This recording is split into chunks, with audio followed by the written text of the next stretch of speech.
Hey folks, so Christmas is, oops, wow, I hope nobody fell with me. Okay, hopefully everyone's okay. Let me move this plate out of the way. So, Christmas is around the corner, um, and the year is almost over, right? So, we're about to head into 2022, and in the beginning of this year, I had a lot of pain. Like, I had pain in the shoulder. Even running hurt. I mean, I had pain 24/7. And I am not exaggerating when I say that. I experienced pain in my shoulder every single minute of the day for months. Funny that this was going on and I didn't really notice in the beginning. I have a very high threshold of pain. But at one point, like, you kind of do things or can't do things that you used to be able to do, and suddenly it's like this big deal. I mean, I couldn't even like put cup up on the cupboard. I couldn't lift more than a gallon. Couldn't put a plate away. I could not vacuum. I couldn't even do this, okay? Like even wiping the kitchen counter, I could not do it. It was pain. It's not that I couldn't do it. It was painful.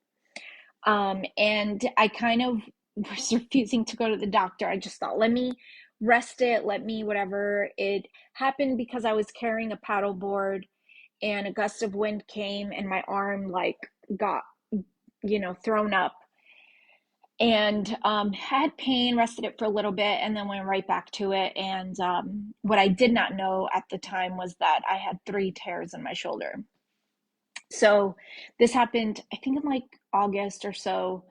Went through it, and then it progressively got worse. And earlier in 2021, so earlier this year, the pain just got really out of control. And I finally went to the doctor and I discovered that I had 3 tears in my shoulder. So I have had 2 tears in my rotator cuff, and then I have a tear right here. And for anyone who's dealt with shoulder stuff, you can't fix it. And they had said if you had come in right away, we would have been able to take you to surgery and would have been able to fix it. But once the healing process starts, they can't fix it. So it's pretty much like you have to live with the tears. Well, that's kind of scary because I couldn't even wipe the kitchen counter. I could not vacuum. I could not, I mean, it was like constant pain, my family can tell you. And I have a very high threshold.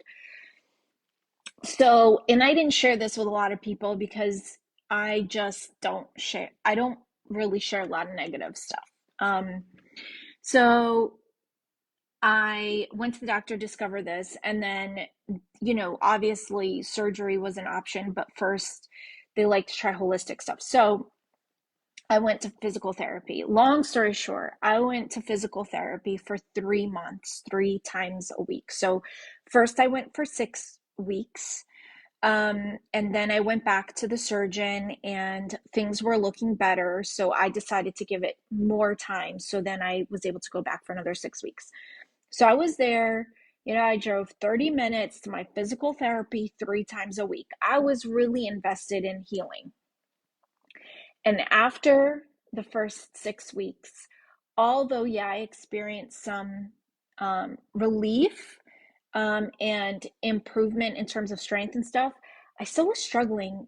And I started to really not get scared, but like, wow, am I going to have to live with pain for the rest of my life? Am I going to have to go have surgery? Like, I, I didn't know what to do.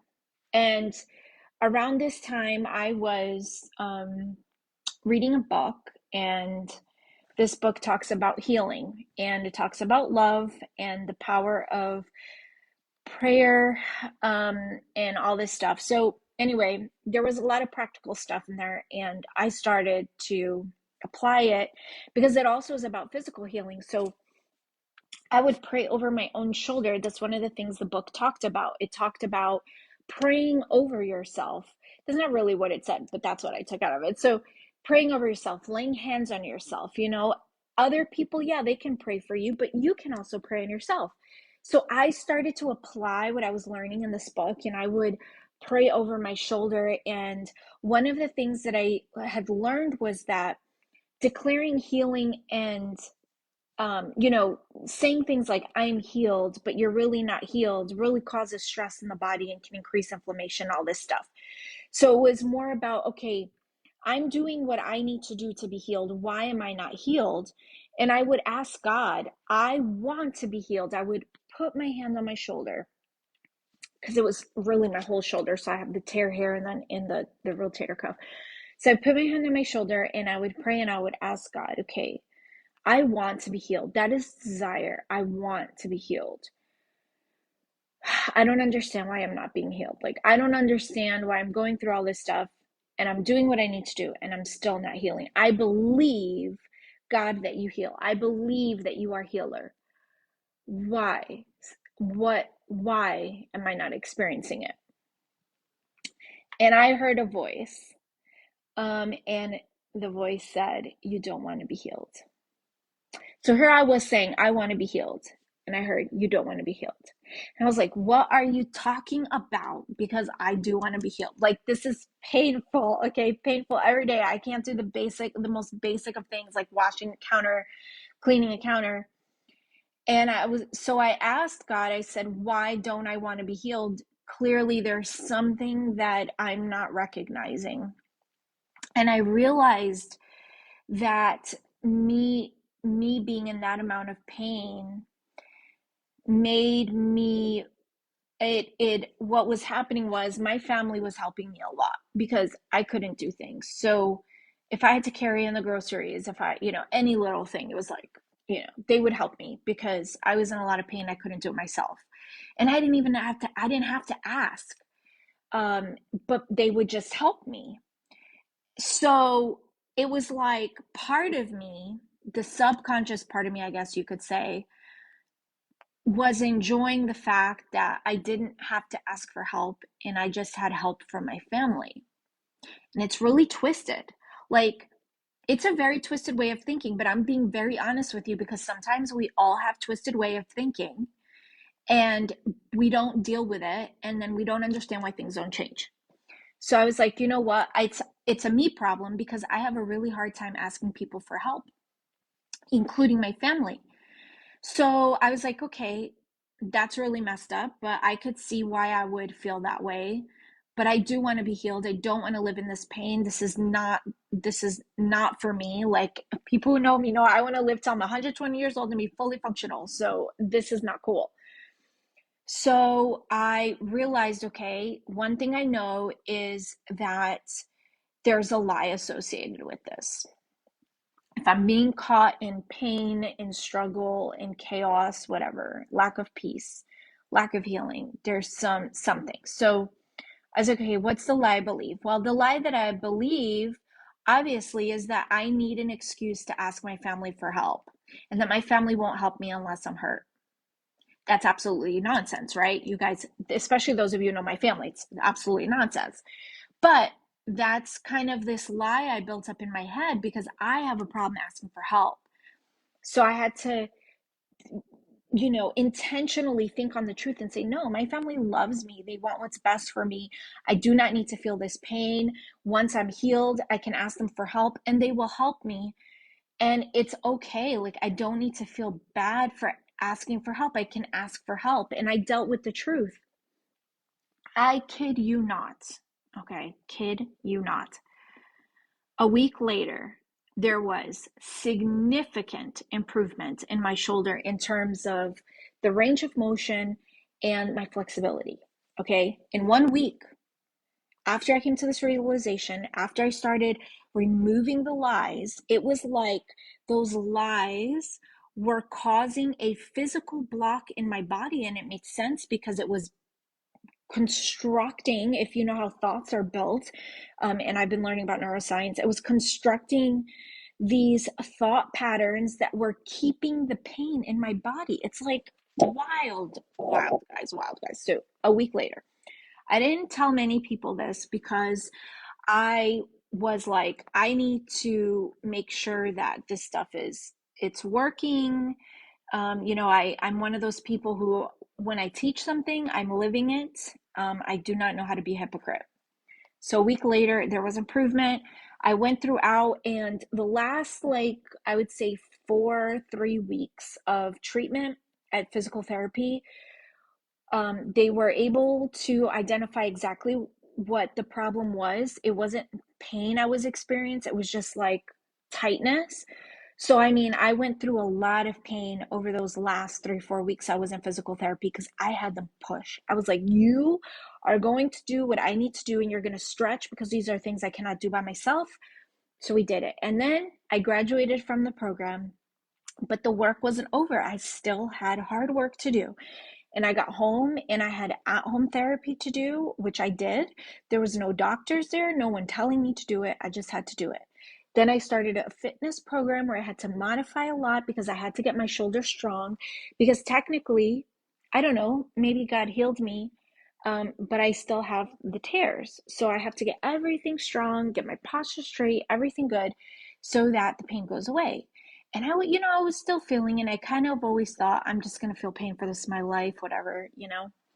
Well, guys, let me tell you something. I can do push-ups. I can do everything that I was able to do before, and I'm doing it pain-free. Every once in a while, I feel a little bit of a twinge, or I have to be like, oh, stop. But I never thought, like, I couldn't do a push-up. Like, even doing one on the table, like at an incline, was difficult. Okay. And now I could do a push up on the floor. I could lift my arm over my head. I could not do this, guys. Like this was the highest I could probably do it before. And I could do this, and I could bring my arm behind my back, like all the way up here. I could not do that before. It's amazing. And, a lot of times people will give testimonies of healing because there was miraculous healing and God instantaneously healed them. And those testimonies are absolutely amazing. And please continue to share those because those show the power and love of God in our lives. But there's also healing that is progressive and takes time. And it doesn't mean God's not in it. God was with me the whole time, guiding me, teaching me, walking me through it. And not only did I receive healing in my shoulder, I received healing in my spirit, in my soul, and my mind throughout the process because God was with me. So I just wanted to encourage everyone. Healing doesn't have to be that miraculous sign and wonder where it happens in one go. Yeah, it happens like that too. Trust me, I've seen it many times. And I believe that that's totally possible. Okay, I've seen it. But I also know that God heals in other ways, and He heals, sometimes He uses doctors. Sometimes we have to improve our health and we have to do what we have to do. So, like, if you have high blood pressure or high sugar levels, stuff like that, yeah, God can heal you, but you also need to change your health. And sometimes your healing comes from you just making better choices. And God will empowers you with His Holy Spirit to do the hard work and get through it. So, I just wanted to share that I've been healed. It took like almost an entire year for me to get to this point. I went to my physical therapy place. I showed my therapist everything that I could do because I was like, look at what I can do. And he was part of that journey with me. And it was just so exciting because he knew how hopeless I felt at one point. Like, I'm always going to feel pain. And he kept telling me, just be consistent, just do the work, it'll be okay. And here I am at the end of 2021 with no pain in my shoulders. And today I lifted 10 pounds over my head with no pain. And I did 15, 30. I did 35 push-ups today. I did them on my knees because I couldn't even do an incline push-up before. So it's just amazing. And I just wanted to share that with you guys. Like, if you're going through something and you need healing, do not give up. continue to pursue that instantaneous healing of God, but also know that if there's work that you need to do, just put in the work and God will help you and guide you and comfort you along the way, and enjoy the journey and let God speak to you, and recognize that your healing is not just physical, but there is a healing inside of us that needs to happen too. So I just wanted to share that with you. I hope this encourages you. Feel free to ask questions if you have any. And if you want prayer or need prayer, you can always obviously share those as well. So, guys, have a Merry Christmas. Whatever you're going through, don't lose hope.